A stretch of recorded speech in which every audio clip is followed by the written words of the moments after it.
Hola, sean todos bienvenidos a nuestro seminario, el cual habla sobre las células madres neurales, si son o no las grandes reparadoras del sistema nervioso adulto lesionado. A modo de introducción, sabemos que han habido ciertas estrategias neuroprotectoras novedosas que han permitido minimizar el daño tras una lesión neurológica. Sin embargo, la medicina actual se ha quedado a las puertas de la neuroregeneración. El hallazgo de las células madres neuronales abrió hace más de 2 decenios la posibilidad de investigar su uso terapéutico. Desde entonces, la medicina regenerativa del sistema nervioso central avanza a pasos agigantados. En la medicina se han hecho grandes esfuerzos para minimizar el impacto de enfermedades y lesiones del sistema nervioso central, ya que la incapacidad del cerebro de recuperarse por completo. Esto conlleva a déficits neurológicos permanentes en el cerebro. Esto ha motivado la búsqueda de nuevas estrategias terapéuticas para su regeneración, entre ellas la terapia con células madres. Las primeras que se detectaron fueron las que se alojaron en la zona subventricular, a finales del siglo XX. Un grupo de la Universidad de California y otro grupo de la Universidad de Valencia demostraron que a partir de pruebas en roedores, las células de tipo B o astrocitos eran las células madre del sistema nervioso central. Mediante uno de los experimentos usaron una bomba osmótica, introduciéndose a los animales una droga antimiótica. Esta produjo la muerte de los tipos celulares, que se dividían durante el tiempo de actuación de la bomba. Se realizó un análisis a la zona subventricular. Inmediatamente a continuación de la infusión intraventricular, solo se encontraron astrocitos radiales.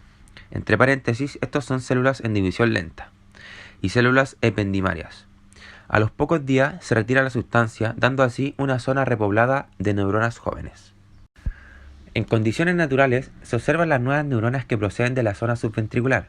Vemos que forman cadenas protegidas o aisladas por una envoltura de glía y se incorporan una por una en envolturas de glías. Y luego una ruta de migración hacia el bulbo olfativo. De igual manera, estas no son capaces de migrar a otras regiones. Pese a ello, esto es un gran avance para el entendimiento en cómo se comporta la célula y cómo mantener una constante investigación. En un futuro, se espera desviar la ruta de migración hacia las zonas lesionadas. Pero estas existen en el cerebro. La neurogénesis adulta, tanto en la zona subventricular como en el giro dentado, se ha descrito principalmente en ratones, pero también en otras especies e incluso humanos. Para esto se deben establecer correlaciones, ya que a pesar de que las células madres son iguales, existen algunas diferencias citoarquitectónicas entre especies.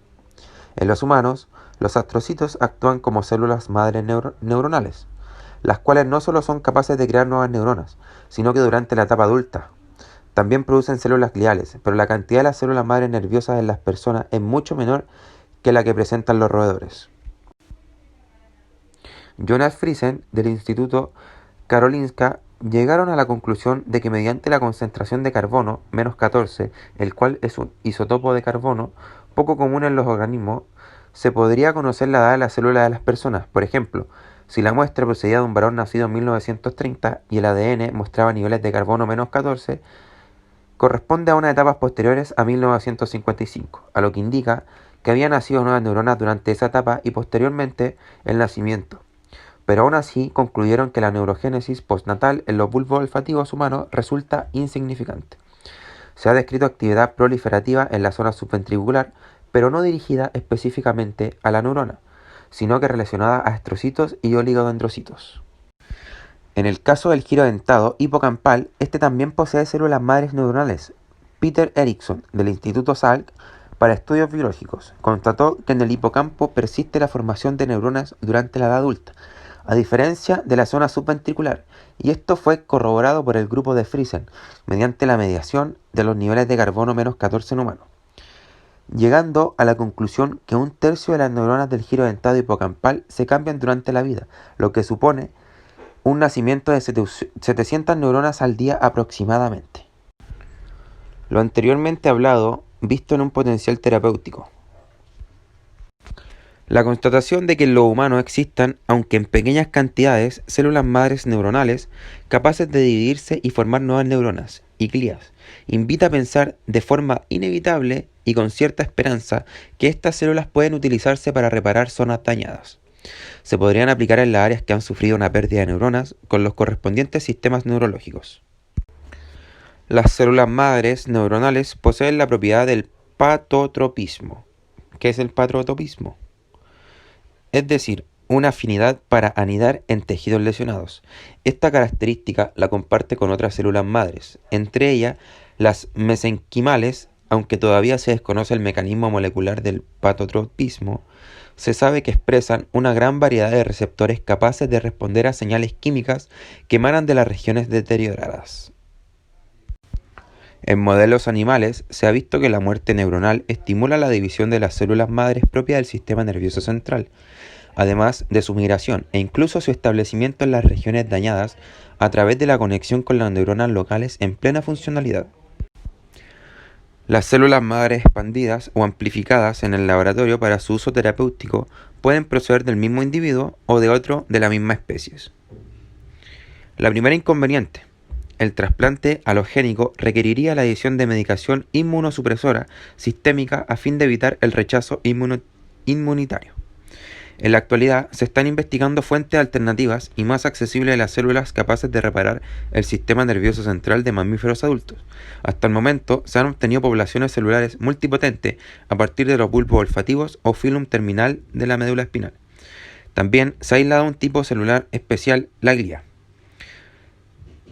envolvente olfativa. Se trata de las células gliales que recubren los axones del nervio olfativo, sirviéndoles de guía en su recorrido desde la mucosa nasal hasta el bulbo olfativo, donde establecen sinapsis. Su gran accesibilidad y función facilitadora en la remielinización axonal y en la angiogénesis a través de la secreción de factores de crecimiento las ha hecho objeto de aplicación en lesión medular y otras enfermedades neuroregenerativas. Entre estas, la esclerosis múltiple, la esclerosis lateral, amiotrófica o la ataxia. Aunque ensayos clínicos en humanos han demostrado escasos efectos secundarios, también las mejorías clínicas resultan modestas. Como le comentábamos al principio, en los últimos decenios, diversas pruebas en modelos animales han revelado la capacidad de las células madres de inducir la regeneración nerviosa en caso de infarto cerebral, lesión medular traumática o enfermedades neurodegenerativas. Sin embargo, cuando hablamos de terapia celular, debe andarse con precaución a la hora de extrapolar los resultados en modelos animales a los humanos. Bien es cierto que si hace unos años alguien nos hubiera dicho que hoy sería posible desarrollar un esbozo cerebral in vitro en una placa de laboratorio, no le habríamos creído. El equipo de Jürgen Noblich del Instituto de Biotecnología Molecular en Viena ha conseguido en fecha reciente generar porciones de cerebros a partir de células madres que habían crecido en un bioreactor. Incluso han desarrollado un esbozo de corteza cerebral que remataba la estructura en capas y las regiones proliferativas in vivo. Estos resultados constatan que la neurociencia avanza a pasos agigantados y que las metas propuestas se encuentran cada vez más cerca. Ahora veremos la gran interrogante: vías hasta la zona lesionada. La administración sistémica es la mejor opción en caso de lesiones difusas del sistema nervioso. Supone un riesgo mínimo. No asegura la llegada de todas las células al tejido dañado. Las células pasan por los diferentes órganos de la circulación general, los cuales actúan como un filtro y retienen un número elevado de ellas. Entonces, ¿cuál es la mejor solución? La vía de administración sistémica podría optimizarse con métodos que beneficiarán la llegada de las células en su lugar de acción. Una posibilidad sería la modificación de las células para que reconocieran receptores específicos del sistema nervioso. En este ámbito, la nanomedicina, una nueva ciencia, ha aportado un elemento crucial para la terapia celular: las nanopartículas. Estas nanopartículas, que se recubren con material biocompatible, poseen la propiedad del ferromagnetismo. Asimismo, resultan inocuas para las células y son agentes de contraste, las cuales pueden visualizarse mediante imagen de resonancia magnética nuclear. Estas resonancias magnéticas nucleares nos ofrecen varias ventajas. Por un lado, se trata de una técnica no invasiva que no implica radiación ionizante, para que detecte células con alta resolución espacial y temporal. Por otro lado, permite contextualizar las células en una ubicación anatómica específica, pudiendo localizar el origen y destino de las células administradas. Estas ventajas posibilitan el seguimiento evolutivo del trasplante celular a largo plazo, comprobar los efectos terapéuticos del mismo. Y por último, y no por ello menos importante, ofrece la posibilidad de analizar aspectos funcionales a los tejidos mediante técnicas espectroscópicas. Por tanto, en modelos animales, la resonancia magnética nuclear puede ayudar a reducir el número de individuos de experimentación y a predecir qué cambios cabe esperar de la terapia con células madres en la translación clínica. Bajo el microscopio, las células madres mesenquimales y neuronales captan nanopartículas de hierro. Estas últimas pueden utilizarse como agentes de contraste de imagen por resonancia magnética nuclear, de manera que permiten el seguimiento in vivo de células infundadas, sin que por ello se altere su potencialidad o vialidad.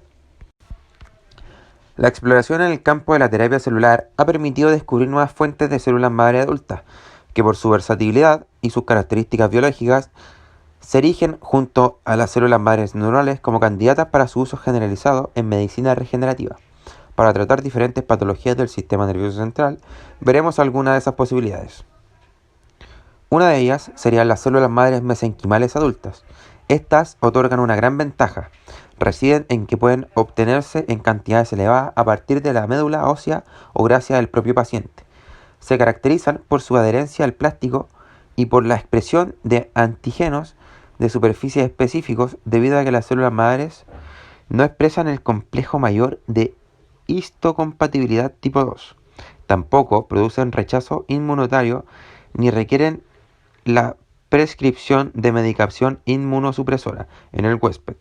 Las células madres son capaces de modular el sistema inmunitario, ya que poseen propiedades antiinflamatorias. Esto resulta útil sobre todo en los casos de enfermedades con desregulación inmunitaria, como la esclerosis múltiple, entre otras. Otras serían las células madres pluripotentes inducidas. Estas se obtienen a partir de la transformación de células procedentes de distintos tejidos adultos, inducida por la sobreexpresión de factores de transcripción.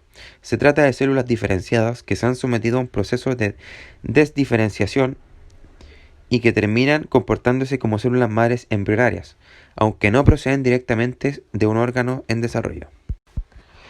La terapia genética, como bien alude a su nombre, es la acción de utilizar las células madres como vehículos de genes para así curar alguna patología.